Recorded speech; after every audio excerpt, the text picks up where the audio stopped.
When you make a lesson plan, why do you make a lesson plan? It's so that you know exactly what you're going to do in your lesson. It's there to help you, but it's also there to serve as evidence. If someone from the government comes and they want to look at your books, what have you been doing? This serves as evidence of what you've been doing in class. And first title. What is the title? What are you going to talk about? What is the lesson about? Also, a good idea is write the date for it. Then, very important, what is your objective? What is your learning objective? Sometimes they call it LO, sometimes, your learning goal or your objective. Now, very important, your learning objective is what you want your students to learn, and it should be the SMART. You all know a SMART goal. It should be specific, it should be measurable, achievable, it should have results and time bound. So you have to have this idea of what you want students to learn. Now you have to think, what do you want your lesson to be about? And I would suggest thinking of the cool chart. The KWL. K is what do the students know? What do you want them to learn? W, and then L, what have they learned? So always think, okay, so what knowledge do the students have? What do they need before this class?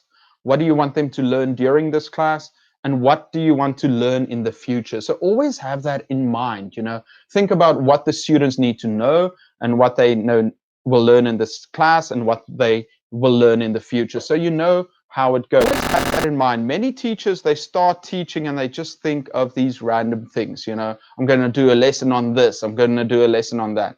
But the best teachers always think, okay, what am I teaching right now? What knowledge do the students have in the past, and what do I want them to learn in the future? Okay, so that's the objective. Then standards. I didn't write it down there, but I'm going to mention it now. Every province or every state has standards which are linked to objectives. What do you need next? Now, let's have an overview. Before you start planning your lesson, you have to think, what do the students need, right? So what material do you need? They need. You can write down they need books or PPT or whatever you need for your lesson. You can also put technology under it. Will you use a computer? Will you use something else to do it? Then I want to mention something very quickly before we get to the timeline. And this is very important in education right now, and it's called differentiation. You've probably heard this before. Differentiation basically means you make content available to all students. That means that if you do a lesson, you should have a few ways to do it so that all the students can learn, because students have different ways of learning. So by doing a lesson in a few different ways, they can all learn from it. And that's basically differentiation. It's you use different techniques and methods to reach the students. You can also think of students with learning disabilities. How can you make this content available for them? And also perhaps English learners, that second language speakers. How can you make it easier for them by giving them vocabulary and sharing that with them? So out of 100%, how much should be student-centered method? So in any lesson, if you can get the students to come from their own experience and share their ideas and work on their own, you should do as much as possible, but it's not always possible to do that. I mean, if you have some content that you actually have to teach them or lecture to them or demonstrate to them, it will take up more time. But I would say around 30-70. The less you speak, the more successful your classes are. I'm guessing it could be 20-82, but you should try and push it up to at least, I think, 20%, 80%. Now we're going to start with how to start the class. But first, I just want to say, I talked about differentiation. Differentiation is using different ways to reach students. But I also want to mention scaffolding. Now, you've heard of scaffolding. Scaffolding is if you give different parts to students to build them up to get it. For example, if you're going to do a reading activity with them, first you're going to do some kind of vocabulary exercise. You can do some kind of grammar exercise.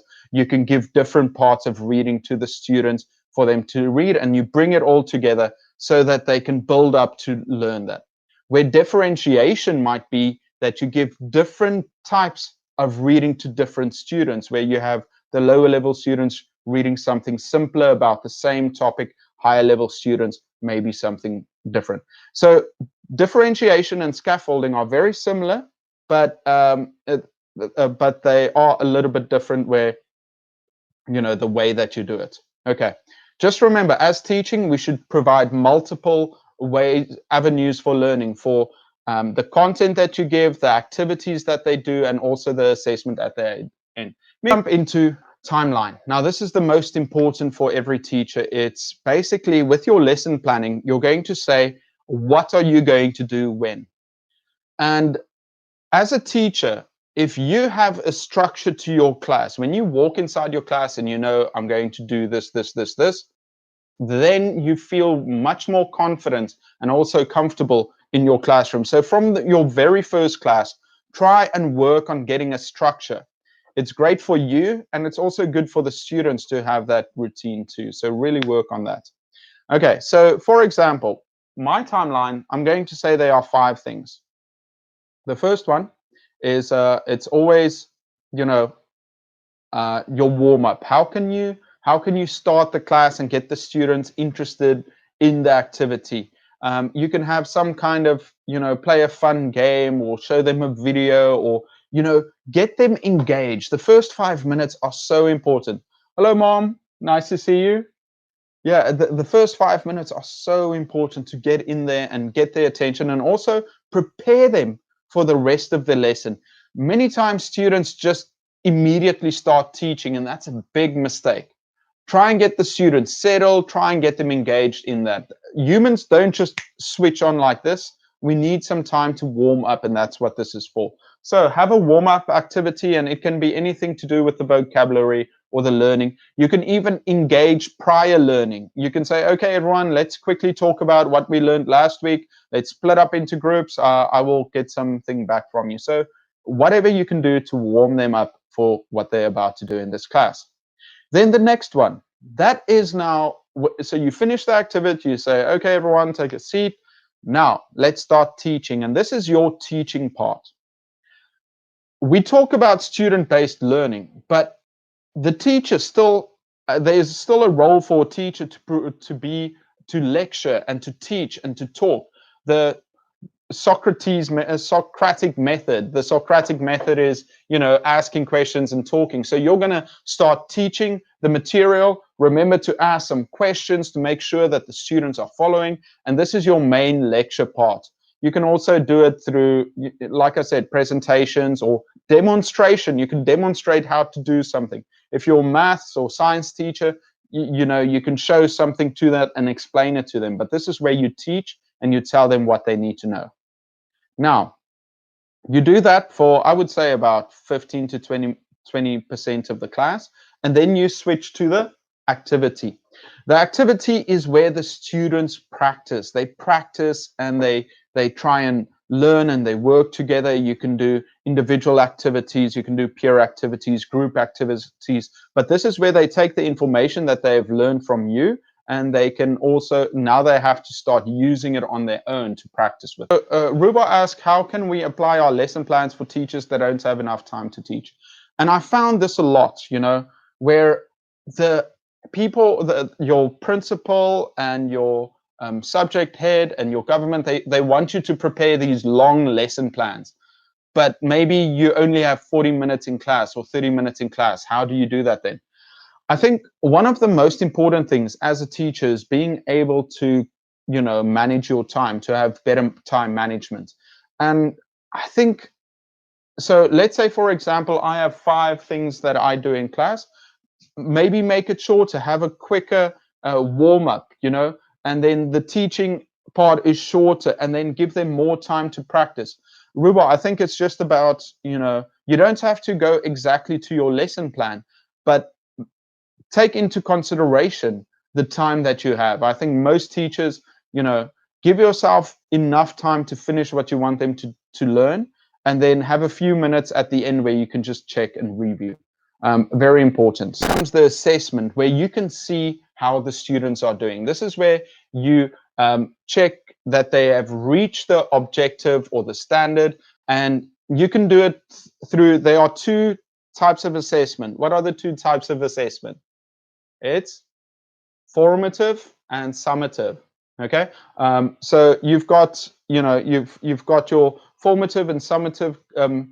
Formative is more like um, it's where you can check it through games or projects or presentations, or an exit ticket, or it could be peer, or it could be quizzes. It could be quizzes. It can be an exit assessment. Your formative is just, think of it as friendly assessment where you can see in class, and then your summative assessment is more based around marks, where it might be a test or report or project. So find a way that where you can assess the students to make. It can also just be to check, if they do their activity, let them do their activity in front of the class. What I like to do is, so I said we've got the warm-up, I teach the activity, they practice. What I like to do is, with the assessment part, I pick some groups. I say, okay, this group rock, scissors, paper, and the losing group has to do it in front of the class. I do it like that so that the students know that I'm going to call on them. This is very important, that the students know that they're actually going to have to perform in class. Then the review, I said that's the review is where you check that the students know everything. At the end of every class, you want to ask the students, what have you learned today? And I love going through class and saying, okay, guys, what did you learn today? Did you learn a new word? Did you learn some expression? Did you practice something? What did you learn today? So make sure to check on your students to review their knowledge. Yeah. Then this brings us to reflection. And this is very important. When you do your lesson planning, let's say you do reflection. So when you prepare your lesson planning, obviously, you've got teachers don't have a lot of time, but before the semester starts, try and get a couple of, you get your curriculum, and then your monthly planning or for your term. And then you can start getting into your weekly planning. And then finally you get into your lesson planning. Try and do your lesson planning for the week. And then after each lesson, you want to quickly reflect on the lesson. You can reflect and say, okay, what did I learn from this? What went well? What did I enjoy? What did the students really enjoy? What can I improve? What ideas do I have in the future? What do I take away from this? And you quickly make a note underneath. I think, when you teach something, especially as teachers, maybe you're teaching the same topic to different classes, right? Many times you have to teach the same thing year after year. So you're going to do that lesson again and again and again. And usually in a week, let's say in a week, I've got 4 classes that I have to teach the same lesson. The first lesson is usually, it's quite tough because you get into it, you get a feel for the material and how to explain it. You get a feel for what the students get, how the students react to it and what activities work. But if you reflect on your lessons and you make a small note for future reference, you'll have that, and you can say, oh, I am improving as a teacher.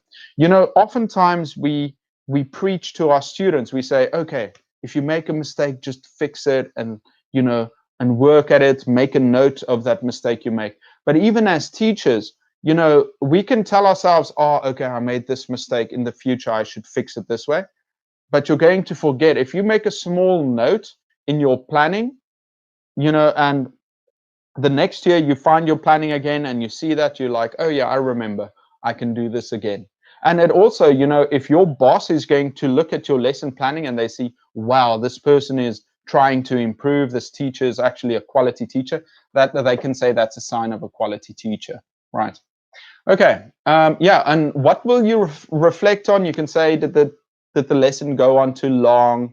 Is there some parts that the students needed more help with? Some too easy? Are they interested? And how many of the students reach the objective? Very important.